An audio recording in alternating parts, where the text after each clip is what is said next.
Tissue paper use ചെയ്ത് നമ്മൾ ഒത്തിരി ഫ്ലവേഴ്സ് ഉണ്ടാക്കാറുണ്ട്. അപ്പോൾ ഇന്ന് നമുക്ക് ഒരു വെറൈറ്റി ആയിട്ടൊരു ഫ്ലവർ എങ്ങനെ ഉണ്ടാക്കണമെന്ന് നോക്കാം. അതിന് നമ്മൾ യൂസ് ചെയ്തിരിക്കുന്ന ടിഷ്യൂ പേപ്പർ, പിന്നെ flower making wire, flower tape, scissors സാധനങ്ങളൊക്കെ തന്നെയാണ്. അതൊക്കെ എങ്ങനെ ചെയ്യണമെന്ന് നോക്കാം. ഞാനിപ്പോൾ ഇതിൽ യൂസ് ചെയ്തിരിക്കുന്ന ടിഷ്യൂ ഫേസ് ടിഷ്യൂ ആണ് എടുത്തേക്കണത്. ഇതുപോലെ നമുക്ക് പാക്കറ്റിൽ വാങ്ങിക്കാൻ കിട്ടും. ഇനി ഇത്രയും ഉണ്ടാവും. ചിലപ്പോൾ സൈസ് കൂടുതലായിരിക്കും, അത് കുഴപ്പമില്ല, നമ്മളതനുസരിച്ച് അഡ്ജസ്റ്റ് ചെയ്ത് മടക്കിയാൽ മതി. ഇതിപ്പോൾ ഞാനിത് ലെങ്ത് വൈസ് 4 മടക്കിയിട്ടുണ്ട്. അപ്പോൾ ഏകദേശം നമുക്ക് ഈ വീതി കിട്ടണം. ലെങ്ത്ത് ഓക്കെ, ലെങ്ത്ത് ഇച്ചിരി കൂടിയെന്ന് വെച്ചാൽ കുഴപ്പമൊന്നുമില്ല. നമുക്ക് ഈ വീതിയാണ് കുറച്ച് സൗകര്യമായിട്ടിരിക്കുന്നത്. ഇതിനെ അധികം ചെറുതാക്കണ്ട, വീതി കുറച്ച് കൂടിയാലും കുഴപ്പമില്ല. നമുക്ക് 4 പീസാക്കി കട്ട് ചെയ്തെടുക്കാം.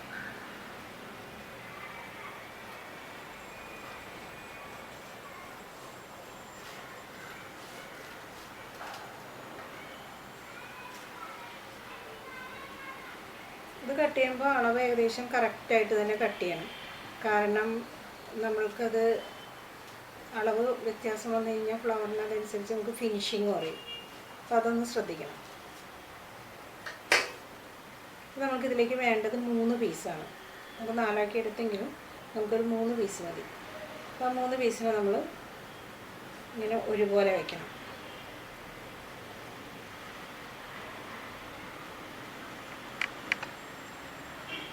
ഇതുപോലെ 3 പീസ് നമ്മൾ ഒരുപോലെ അടക്കി വയ്ക്കണം. അപ്പോൾ 1 2 3 3 പീസുണ്ട്.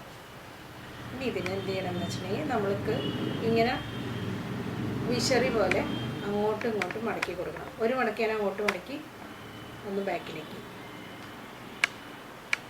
ഇതുപോലെ മടക്കി കൊടുക്കണം.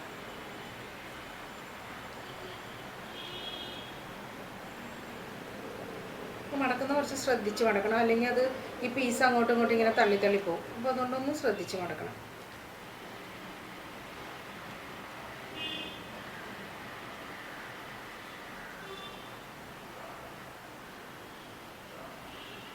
വല്ലാണ്ട് മാറിപ്പോണ്ടെങ്കിൽ മാത്രം ശ്രദ്ധിച്ചാൽ മതി, അല്ലെങ്കിൽ ചെറുതായിട്ടൊന്ന് മാറിപ്പോവും, വലിയ കുഴപ്പമില്ല. നമുക്ക് ലാസ്റ്റ് അതിന് ഫിനിഷിംഗ് ആയിട്ട് കട്ട് ചെയ്യുമ്പോഴത്തേക്കും ശരിയായിക്കോളും.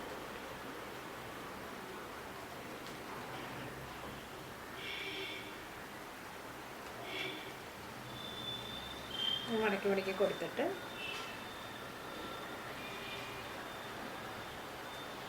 ഇതുപോലെ ഇരിക്കും, മടക്കിയിട്ടുണ്ട്. ഇനി നമുക്ക് എന്താ ചെയ്യേണ്ടതെന്ന് വെച്ചിട്ടുണ്ടെങ്കിൽ ഒരു ഫ്ലവർ മേക്കിംഗ് വയർ എടുത്തിട്ട് ഇതിൻ്റെ കറക്റ്റ് നടുക്ക് വെച്ചിട്ട് അതിന് രണ്ടാക്കി ഒന്ന് മടക്കി നോക്കുക. എന്നിട്ട് ഇതിൻ്റെ കറക്റ്റ് നടുക്ക് വെച്ച് ഈ കമ്പി കൊണ്ട് നന്നായിട്ടൊന്ന് കെട്ടണം. 2 ചുറ്റി ചുറ്റിയാൽ മതി. ചുറ്റിയിട്ട് കമ്പി ഇങ്ങനെ നേരെ വയ്ക്കാം. ഇത് കുറച്ച് ബുദ്ധിമുട്ടുണ്ട്, നമ്മൾ വളരെ ശ്രദ്ധിച്ച് ചെയ്തില്ലെങ്കിൽ ഇത് ടിഷ്യൂ പേപ്പർ ആയതുകൊണ്ട് കീറിപ്പോവും. അപ്പോൾ നമ്മൾ ഇതന്നെ ക്രേപ്പ് പേപ്പറിലൊക്കെ ചെയ്യുവാണെങ്കിൽ കുഴപ്പമില്ല, അത് കീറാനുള്ള ടെൻഡൻസി അതിന് കുറവായിരിക്കും. പക്ഷേ ഇത് കൂടുതൽ ഭംഗി ടിഷ്യൂ പേപ്പറിലായതുകൊണ്ടാണ് ഞാൻ ഇതിൽ തന്നെ എടുത്തത്. ഇത് നമുക്ക് പ്ലാസ്റ്റിക്കിൻ്റെ കിറ്റ് വേണമെങ്കിലും നമുക്ക് ഈ സെയിം ഫ്ലവർ ചെയ്യാം. പിന്നെ അതാവുമ്പോൾ പിന്നെ കീറുന്ന പ്രശ്നമൊന്നുമില്ല. ഇനി എന്താ ചെയ്യേണ്ടതെന്ന് വെച്ചിട്ടുണ്ടെങ്കിൽ ഇതിൻ്റെ ഇപ്പോൾ ഇത് 3 പീസാണ് നമ്മൾ എടുത്തിരിക്കുന്നത്. അപ്പോൾ ഇത് 2 സൈഡിലും 3 പീസ് വെച്ചുണ്ടാവും. അപ്പോൾ ആദ്യത്തെ പീസിന് പതുക്കെ ഇങ്ങനെ പൊക്കി എടുക്കുക. അതിനെങ്ങനെയാണെന്ന് വെച്ചിട്ടുണ്ടെങ്കിൽ ഇങ്ങനെ വിടർത്തിയിട്ട് പൊക്കിയെടുത്താൽ മതി. നല്ലോണം ഇങ്ങനെ വിടർത്തുക. ഉള്ളിലത്തെ പീസിന് ആദ്യം പൊക്കിയെടുക്കണം.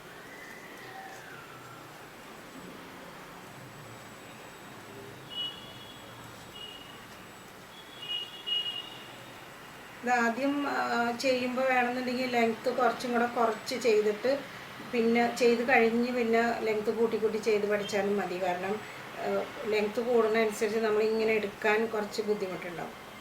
അപ്പോൾ സ്റ്റാർട്ടിങ്ങിൽ വേണമെങ്കിൽ ലെങ്ത്ത് കുറച്ച് ചെയ്ത് കഴിഞ്ഞാൽ ഫ്ലവർ കുറച്ച് ചെറുതാവുന്നേ ഉള്ളൂ, വേറെ കുഴപ്പമൊന്നുമില്ല. അതേ ഭംഗി തന്നെ ഉണ്ടാവും അതിന്. പക്ഷെ ഫ്ലവർ കുറച്ച് ചെറുതായിരിക്കും. പക്ഷെ സാധാരണ ഒരു ടിഷ്യൂൻ്റെ ലെങ്ത്ത് എന്ന് പറയുമ്പോൾ ഏകദേശം ഇത്രയും ഉണ്ടാവും. പിന്നെ നമ്മളതിൽ നിന്ന് കട്ട് ചെയ്യാറില്ല പൊതുവേ. ഇപ്പോൾ എല്ലാ പീസിനെയും വിടർത്തിയിട്ടുണ്ട്. അപ്പോൾ ഈ സൈഡിലുള്ള 3 പീസിനെ വിടർത്തിയെടുത്ത് അതുപോലെ തന്നെ മറ്റേ സൈഡ് നമ്മൾ വിടർത്തിയെടുക്കണം.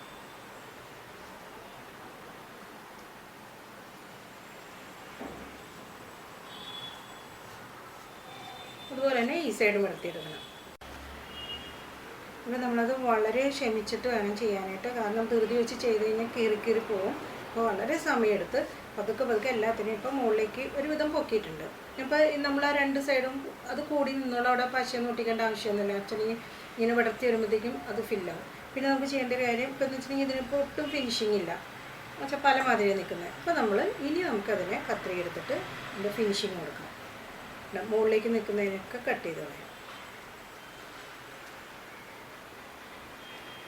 നമുക്ക് തന്നെ കട്ട് ചെയ്ത് ഇത് നല്ല ഭംഗിയുള്ളൊരു പൂവാണ്. നമുക്കിപ്പോൾ ഇത് ചെറിയ മാരിഗോൾഡ് പോലെയൊക്കെ നിൽക്കുന്നുണ്ട്. കളറ് നമുക്ക് ആ സെയിം കളറൊക്കെ കിട്ടുവാണെങ്കിൽ, ഇപ്പോൾ കളർ നമുക്ക് ടിഷ്യൂ ആയതുകൊണ്ട് കളേഴ്സ് കിട്ടാൻ കുറച്ച് ബുദ്ധിമുട്ടാണ്. നമ്മൾ ഉദ്ദേശിക്കുന്ന കളേഴ്സ് അങ്ങനെ കിട്ടില്ല. എന്നാലും ഓക്കെ, ഈ മഞ്ഞ കളറൊക്കെ നല്ല ഭംഗിയാണ്. വൈറ്റ് ചെയ്താലും നല്ല രസമാണ്. ഒത്തിരി ഉണ്ടാക്കി വെച്ച് കഴിഞ്ഞിട്ട് നമുക്ക് അറേഞ്ച് ചെയ്ത് കഴിഞ്ഞാൽ നല്ല ഭംഗിയുള്ളൊരു ഫ്ലവറാണ്. പിന്നെ ഇതിന് നമുക്കിപ്പോൾ ബാക്കിലാണെങ്കിലും നല്ല ഫിനിഷിങ്ങിൽ തന്നെ ഇരിക്കണം. നമുക്ക് ടേപ്പ് ചുറ്റെങ്കിൽ ബാക്കിൽ കെട്ട് അങ്ങനത്തെ ഒന്നും വരുന്നില്ല. നമ്മൾ ആ കമ്പി കെട്ടിയത് ഉള്ളിലാണ് നിൽക്കുന്നത്, അത് ഉൾഭാഗത്തായിട്ട് ഇങ്ങനെ, അത് പുറത്ത് ഇവിടെയും കാണില്ല, ബാക്കിലും കുഴപ്പമില്ല. അപ്പോൾ നമുക്ക് ഫ്ലവർ ടേപ്പ് ചുറ്റാൻ എളുപ്പമാണ്. ഫ്ലവർ ടേപ്പ് അങ്ങനെ ചുറ്റി കഴിയുമ്പോൾ നമ്മുടെ ഫ്ലവർ റെഡിയായി. ശരിക്കും ഇങ്ങനത്തെ ഫ്ലവേഴ്സ്, ആർട്ടിഫിഷ്യൽ ഫ്ലവേഴ്സ് ഉണ്ടാക്കിയിട്ട് കൂടുതലും നമ്മൾ ഡ്രൈ ലീവ്സിൻ്റെ കൂടെ അറേഞ്ച് ചെയ്ത് വെച്ചാൽ മതി. നമ്മൾ വേറെ ലീവ്സ് ഇതുമ്പോൾ അറ്റാച്ച് ചെയ്യണേക്കാളും നല്ലത്, വേണമെന്നുണ്ടെങ്കിൽ ലീവ്സ് അറ്റാച്ച് ചെയ്ത് നമുക്ക് വയ്ക്കാം. അതല്ലെങ്കിൽ ഡ്രൈ ലീവ്സിൻ്റെ കൂടെ കൂടുതൽ അറേഞ്ച് ചെയ്ത് വയ്ക്കുക. നല്ല ഫിനിഷിംഗ് ആയിട്ട് അത് കട്ട് ചെയ്ത് എല്ലാവർക്കും ഉണ്ടാക്കി നോക്കാം. കുറച്ച് ക്ഷമിച്ചിരുന്നുണ്ടാക്കണം. ചിലപ്പോൾ ആദ്യം ഉണ്ടാക്കുമ്പോൾ കീറിയൊക്കെ പോകും, അത് മൈൻഡ് ചെയ്യേണ്ട. നമ്മൾ 2-3 പ്രാവശ്യമൊക്കെ ഉണ്ടാക്കിയപ്പോൾ നല്ല ഭംഗിയായിട്ട് ഉണ്ടാക്കാൻ പറ്റും. അപ്പോൾ എല്ലാവരും ഒന്ന് ചെയ്ത് നോക്കണം.